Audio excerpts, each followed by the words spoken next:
Before I start, I would remind you to subscribe and also hit the bell to turn on notifications for other videos.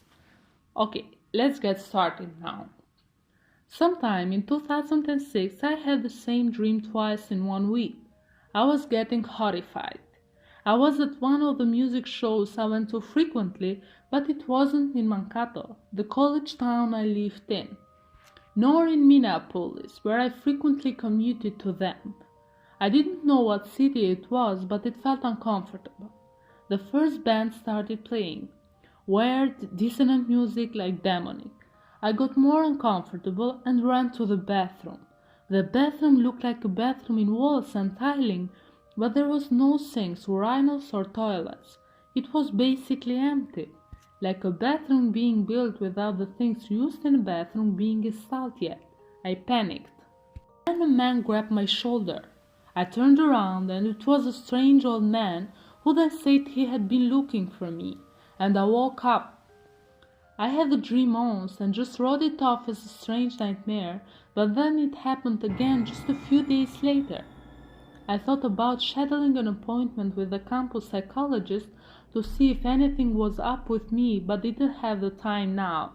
Next day, on Friday, I browsed my local punk forum and find something interesting. Some local bands say they booked a show at the Youth Center in Fairmont, a town near the Iowa border about an hour southwest of Mankato. I hadn't been to any in a while and frankly I didn't want to go to work that day. So after all my classes that day, I called on to work and started my weekend early and drove out to Fairmont. Well, the Hey band might not be great, but it was only $7 to get in and might still be a good time. Only about 15 kids beside the band showed up. Not surprising in a town like this. At 22, I might have been the oldest person in the room. I shrugged, cool still to support this.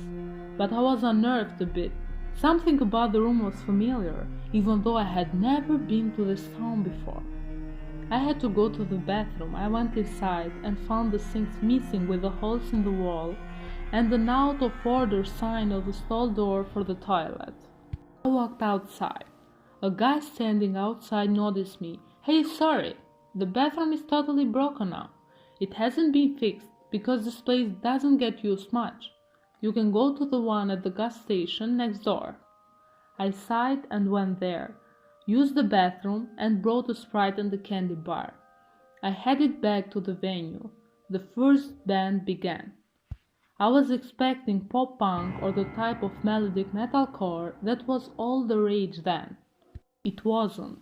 They started playing a very droning sound, not like something I've heard before, and it started to unnerve me, internally too. I felt my body tingle. I ran to the bathroom. I knew I couldn't use it, but just to sit there a bit to unwind. Then I felt a hand on my shoulder. I turned around. It was an old man. I hadn't seen him here before, and he was way older than everyone. I have been looking for you, he said. I let out a muted scream and ran outside to my car, not looking back. I started up and beelined back to Mankato.